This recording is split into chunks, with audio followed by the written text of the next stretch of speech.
This is Will Nunziata, New York City-based director and creator of theater, television, and film. And today I am thrilled to be speaking with the acclaimed singer, songwriter, producer, DZIRE.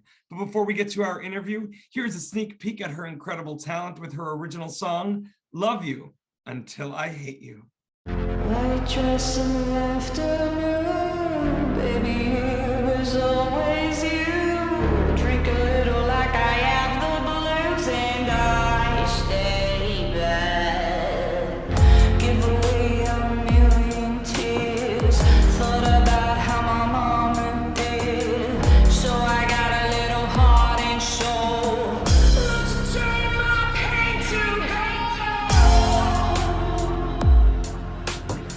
So I drive the long way round, made fun in a junkyard crowd. Watch my heart sink berserk, smoke until the ashes come, till I am no more, till I am no more.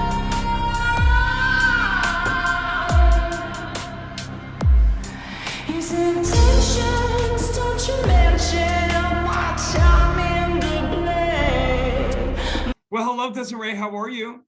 I'm good, thanks. How are you? It is so nice to meet you. This is what I love about this app. Speaking with artists all over the world. You are in Australia, me in New York City. And I want to know, DZIRE, talk to me a little bit about the song that the audience just saw a little bit of, Love You Until I Hate You. How did you come up with the idea of that song? So pretty much organically how I come up with most of my songs. So this is one that started while actually producing it. So I got together a lot of the sounds first, and then yeah, I find myself just improvising over a track that I put together from a soundscape perspective. And yeah, it's basically just falls out that way.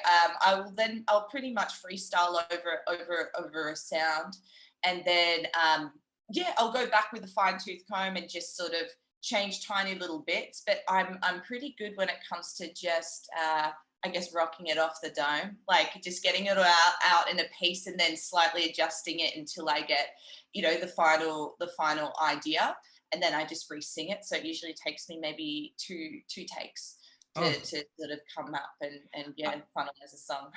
I love that you have the clarity within the vessel that is your beautiful artistic instrument to be able to commit to whatever you're feeling without overthinking it. You know what I mean? Just kind of like going with the emotion, doing it, one and done. Okay, next.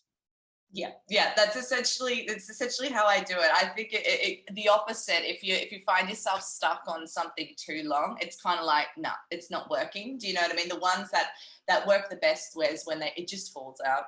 I think that's really great advice, though, especially like these times. I don't know, again, I've spoken with so many artists throughout this time all over the world.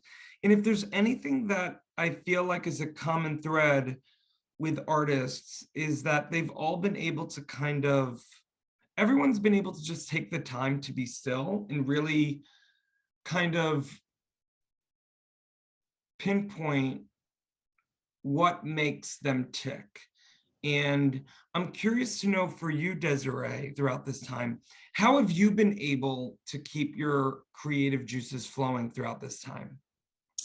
Well, I think with the demands of life, I think with lockdowns, quarantines, all of that kind of thing, I feel like it's just given the opportunity to be able to do, you know, to do more really, and to explore more. I would say that it may be, it's stimulating in the sense that how I sort of stay within that realm is you kind of explore down more avenues. I really feel that after this period for artists and for like even just myself, yeah, there's going to be a lot more experimentation and a lot more yeah, variety in music, because you know you're sort of forced in that time to not only dig deep but also to explore. So yeah, I think for me it's just trying new things and yeah, and just sort of be more open-minded, because yeah, there's not much else to do, right? Yeah, I know. And in terms of producing as well, I also love speaking with artists, and correct me if I'm wrong with you,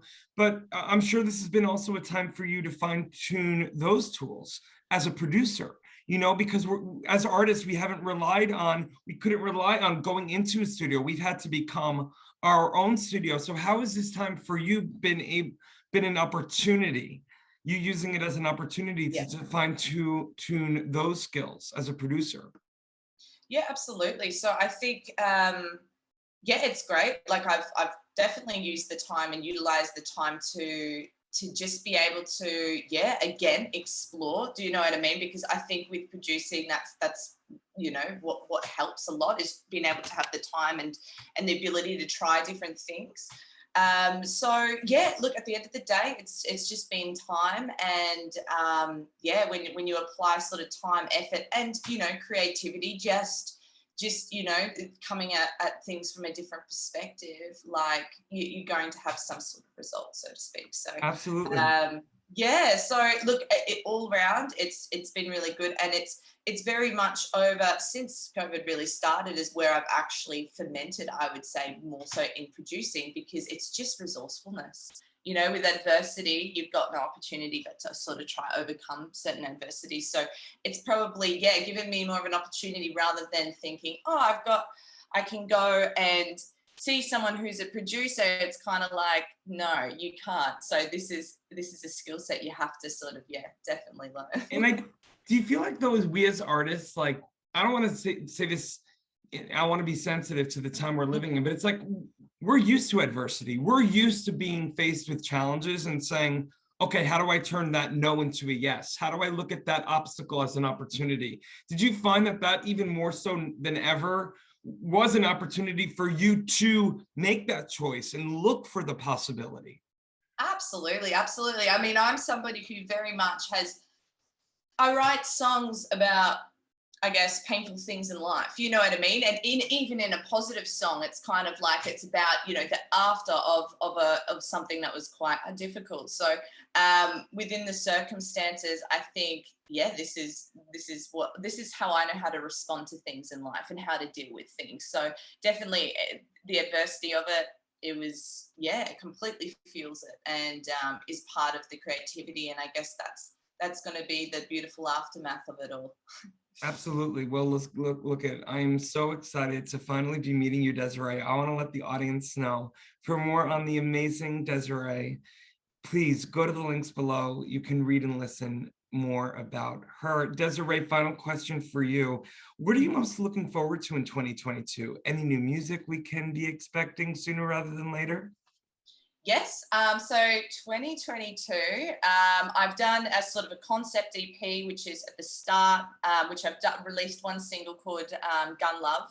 The rest of that's going to be out by March, and then it's interesting. I've got so many backups of projects basically from this time, and then I'll have a new EP which will be coming out probably June, July, and so that's going to be, yeah, more aligned to my previous work. So yeah, so I'm looking forward to, yeah, being able to have all of this stuff available. So yeah, that's what we can look forward to 2022. I feel like, DZIRE, you're going to be, and you are a perfect example of how this time post-pandemic is going to be truly a renaissance of great art. And I'm so optimistic about it because of artists like you. And I'm also excited you're joining this amazing new social media platform. And I'm excited that we're now connected, DZIRE. Thank you so much for your time today.